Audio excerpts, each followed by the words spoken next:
Hey guys, let's break through this writer's block together and write for just 10 minutes. I'm Victoria. And I'm Mark. And this is Struggle is Real. What's the topic today, Mark? Today, the topic is health. And our two prompts are, the first prompt is, what is one time you asked for help and someone helped you? And the other prompt is, when is a time that you helped another person? Okay, so helping and asking for help sounds very simple, but how is it for you? How are you with asking for help from someone else? Sometimes I think it's very difficult to ask for help, especially if I don't know someone that well or I don't feel that comfortable with them. Mm-hmm. And even when I do know someone, or if it's a friend or a family member who I think can help me, it's very difficult because you don't want to put them in that position, or you want to try to help yourself first and be self-sufficient. But it's always okay to ask for help, and you'd be surprised how much you get help. Yeah, right. I always also resort to, this is my last resort to ask for help, because I feel like I can do everything on my own, but that's not how life is. We're all like social beings. It's okay to ask for help. It took me a long time to understand and not feel guilty. Like, I would ask help, I feel like they're doing me such a big favor, but it's okay, because when I realized that when I help another person, I selfishly feel amazing. And this is Me too. this is awesome. And Yeah. imagine, like, you're giving another person also a chance to help you. Exactly. So, Yes. So it's good for everyone in a way. and yeah, but it's easier said than done. Of course. It's like, I've heard from a lot of people that asking for help is difficult. Also, on another level, you have to like admit that you cannot handle something. Yes, you have to. That's the first step, is to admit that you need help. Yeah. Right. Okay, guys. So for the context, we will be using this couple of prompts to initiate the 10-minute writing session, and this should be very simple. It's a very simple process, but just because it's simple, it's not easy, right? Like, simplicity. It doesn't mean that it's easy process. I mean, easy to implement on the long run. Whatever I just said, like, forget it. Anyway, I'm gonna put up the prompts now, and we can go ahead and write for 10 minutes. Then we're gonna come back and we're gonna talk to Mark a little bit more. Let's do it. Okay.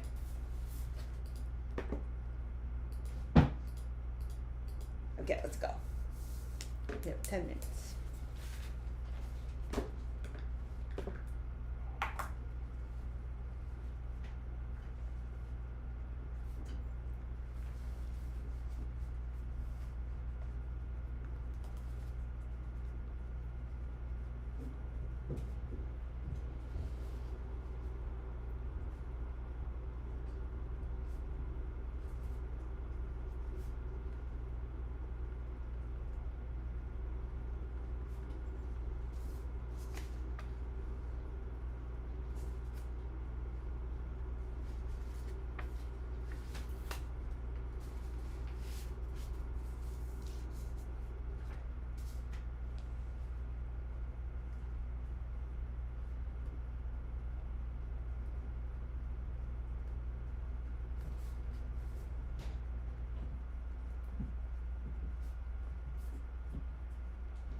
And our 10-minute is up. Welcome back. Welcome back, Mark. Welcome back, everyone who's watching. Thank you. So how was the writing for 10 minutes? It was a really good reflection. Mm-hmm. I think this is a question that I don't maybe think about all the time. Mm-hmm. So it was nice just to think about both parts Mm-hmm. and go through some recent experiences and really appreciate that people have helped me Mm-hmm. and think about how it helped and why, Mm-hmm. and thinking about when I have been able to do the same. Yeah, that's awesome. Yeah, I was writing, and even though there are certain prompts, sometimes my brain wanders. And in my what I was gonna say before we started was like, if you get stuck, I do the following. I stick to the facts. I remember the most vivid fact. There is like a tangible, linear fact. And I do this as a practice, and I do it as a practice with other people, like you and I sitting here. It's a very different energetic power than rather than me sitting at home. I would not be telling, I would not be sitting at home today and telling myself, oh, let's do the prompt, Victoria. Right. I would not do this. I would be Right. watching X-Files instead. But when we're together, and then that I know that you have helped someone out there and you don't know how.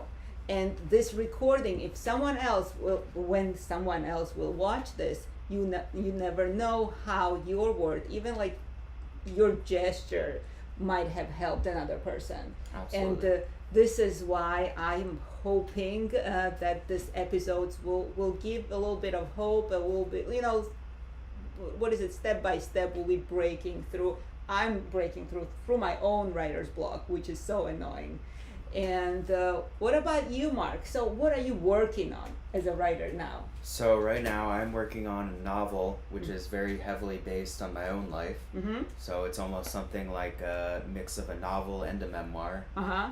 And it's been a project I've been working on for a long time. Okay. And it's very challenging at times figuring out what to make or what to write as kind of exactly as it happened, and then what to fictionalize and add my own kind of flair to for the story. Uh-huh. But it's a very, very interesting process, and it's one I like to take very much head on.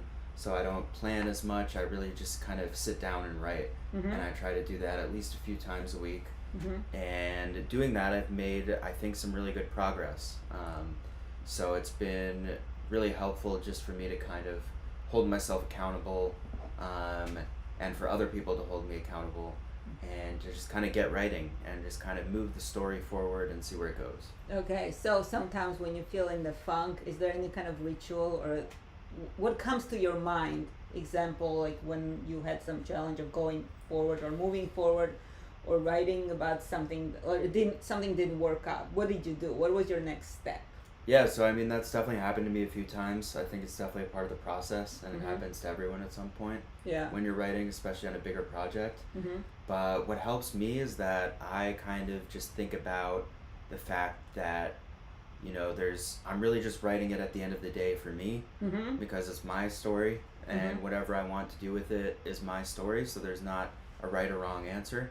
And I just remind myself of that. And then I also like to look at the progress I've made so far and maybe reread some of my favorite parts, just to see Mhm. that there is that potential there. And even if I feel like it's not coming together the way I want it to yet, that there's still that potential, and it's still very early, and all I need to do is sit down and write, and then however it comes out will be however it comes out. Oh my God, yes, you guys, you said so many, like the bullet points, like yet, exactly. maybe it's not coming out yet, but it is coming out. Yeah. And it's your story. At the end of the day, it's you and the page in the room. There's nobody else. Well, again, it's simple, right? Is it easy? No. And I was going to say that when you sit down, the way you explained it, I can hear it, that you understand that you have to write the truth. The truth that it's hard to admit even to yourself. There's a lot of truths out there, right? Like if you start like, and the problem with me is that I've always assumed that what if someone reads it? What if this person reads it? What are they gonna think about it? What if this fact? Oh my goodness! What if someone sues me? Like that's a big fear. But if you fictionalize it correctly, you can avoid the legal litigation. Yes, it's all creative. It's all creative. It's all a story. Yeah, and then there's so many stories to tell. Yep. Yeah, and Margaret Atwood, one of my idols, she says that the only way to write the truth is to assume that nobody will ever read it. So, right, that's a good one. Yeah, that makes sense to me. That's so awesome that you just intuitively you're just doing it. Yeah, I mean, I do sometimes stop and have those thoughts, like, especially if it's about a more sensitive issue. Yeah. I do sometimes hesitate because I think, well, what if this person or that person read it? Yeah. But I try to write because one of the things, like you said, about writing is that it's a way to kind of free yourself from that kind of thinking, where you don't need to worry about that anymore, because it's like you said, it's just you and the page, really. Yeah. So that's just what you have to focus on. Yeah. And this whole prompt writing is to take a break on a Sunday evening from a specific project that I'm hyper focused on, and hopefully you also had some kind of release, like mental reboot. I hope you enjoyed it. Oh, I definitely did. And I think that this is the end. And thank you for being here, Mark. Thank you for having me. Thank you guys everybody. for being with us and with yourself, showing up for yourself. See you next time.